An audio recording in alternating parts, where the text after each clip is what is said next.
இதில் 2024 15வது எம்சிக்கு பார்க்க போகிறோம். இப்போ 15வது எம்சிக்கு இதுதான் 15வது எம்சிக்கு.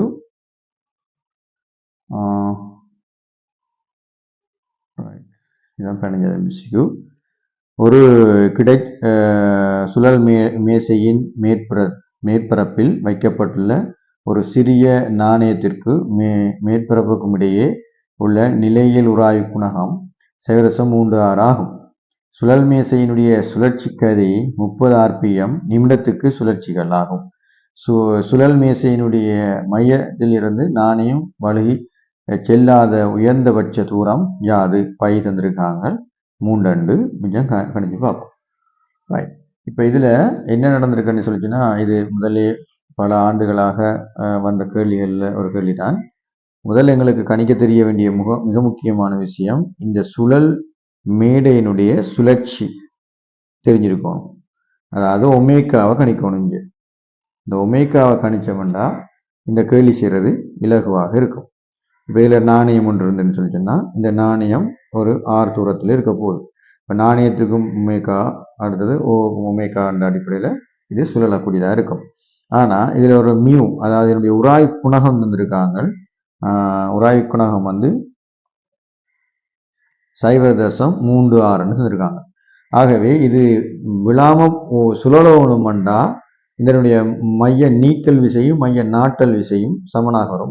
மைய நாட்டல் விசைக்கு நாங்கள் தெரியும், மைய நீக்கல் விசையை உராய்வாக எடுப்போம். அப்போ இதில் சமப்படுத்த வேண்டிய 2 விஷயம் என்ன, மைய நாட்ட விசை சமன் சரிதானே உராய்வு விசை. இப்போ இது ரெண்டையும் சமப்படுத்தி எடுக்கிற இதுதான் இந்த இதுலேருந்து இப்படி எடுத்துக்கொள்ளலாம். அப்போ இதுக்கு உராய்வு விசைக்கு நாங்கள் எடுத்துலாம் வேணும்னு சொன்னால், உராய்வு விசைக்கு நேரவே எழுதலாம், மியூஆர்ன்னு எழுதலாம். மியூஆர்ன்னு எழுதலாம். மைய நாட்டல் விசைக்கு எழுதலாம்னு சொன்னால் M into omega squared into ஆர்ன்னு எழுதலாம். சரிதானே, இப்படி இந்த சமன்பாட்டை எழுதிக்கொள்ளலாம். இப்போ இது ரெண்டையும் நாங்கள் சமப்படுத்தி எடுக்கும்போது பார்த்தோம்னு சொன்னால், இதில் ஒரு எம் இருக்கும், இதில் ஒரு ஜி இருக்கும். ஆகவே ஆறு தான் தேவை எங்களுக்கு.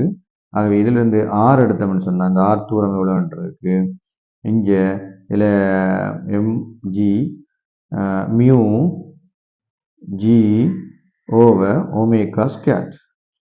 சரிதானே, இப்போ இந்த ஒமேகா ஸ்கொயர்டை நாங்கள் கண்டுபிடிச்ச மாதிரி இருந்தால் நேரடியாக எங்களுக்கு விட வந்துடும். ஆனால் ஒமேகா ஸ்கொயர்டை கண்டுபிடிக்கிறது ஒரு வேலை இருக்குது, சின்ன ஒரு கல்குலேஷன் ஒன்று இருக்குது. இப்போ என்ன சொல்லியிருக்காங்கன்னு சொன்னால், இந்த சுழற்சி, என்னுடைய சுழற்சியை பற்றி சொல்லும்போது சொல்லியிருக்காங்க, ஒரு நிமிடத்துக்கு 30 RPM சுழற்சியாம். அப்போ ஒரு நிமிடம் என்றது என்ன, 60 செகண்ட். அப்போ 60 செகண்டுக்கு எத்தனை சுழற்சி இருக்குது, 30 சுழற்சி இருக்குது. 60 செகண்டுக்கு எத்தனை சுழற்சி, 30 சுழற்சி. ஆகவே ஒரு செகண்டுக்கு எத்தனை சுழற்சின்னு பார்த்தோம்னா 60 செகண்டுக்கு 30 சுழற்சி தர ஒரு செகண்டுக்கு எங்களுக்கு 0.5 சுழற்சி வரும். சரியா, 0.5 சுழற்சி வரும். இப்போ எங்களுக்கு ஒமேகா என்றது என்ன, ரேடியஸில் வரணும். அப்போ ரேடியஸ் என்ற என்ன, உண்மையிலேயே இப்போ ரேடியனில் வரணும். அப்போ ரேடியன் என்றது என்ன, அப்போ ஒரு சுழற்சி ஒரு சுழற்சி 2π ரேடியன். ஒரு சுழற்சி எங்களுக்கு என்ன, 2π ரேடியன். அப்போ 2 ஆகவே 0.5 சுழற்சி எத்தனை ரேடியன், அப்போ ஒரு சுழற்சி 2π ரேடியன் தர 0.5 சுழற்சி எவ்வளோ வரப்போகுது எங்களுக்கு, π ரேடியன் செகண்ட் -1 வரும். ஏன்னா ஒரு செகண்டுக்கு தானே செஞ்சினாங்க, செகண்ட் -1. அப்போ ஒமேகாவை நாங்கள் கண்டுபிடிச்சிட்டோம், ஒமேகா. அப்போ இதுக்கு பிறகு அங்கே மேலே எடுத்து நாங்கள் சமன்பாடு இந்த சமன்பாடு பிரதிக்கிட்ட சரி. அதாவது ஆர் சமன் எங்களுக்கு தெரியும், மியூ இங்கே இருக்குது 0.36 தந்துருக்குறாங்க, தர 10 கீழ் ஒமேகா பை தந்திருக்காங்க. ஆனால் பை எங்களுக்கு எவ்வளோ தந்திருக்காங்க, 3 தந்திருக்காங்க, தரவுலேயே தந்திருக்காங்க. பை சமன் 3 தந்திருக்காங்க.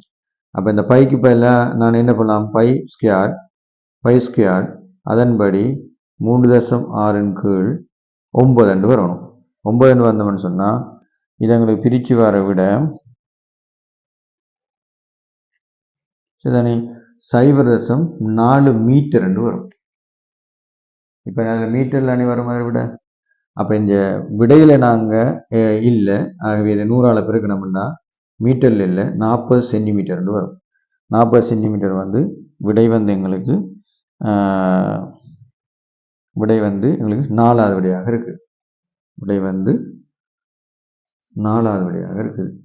4வது விடை தான் 40 சென்டிமீட்டர்னு வரும்.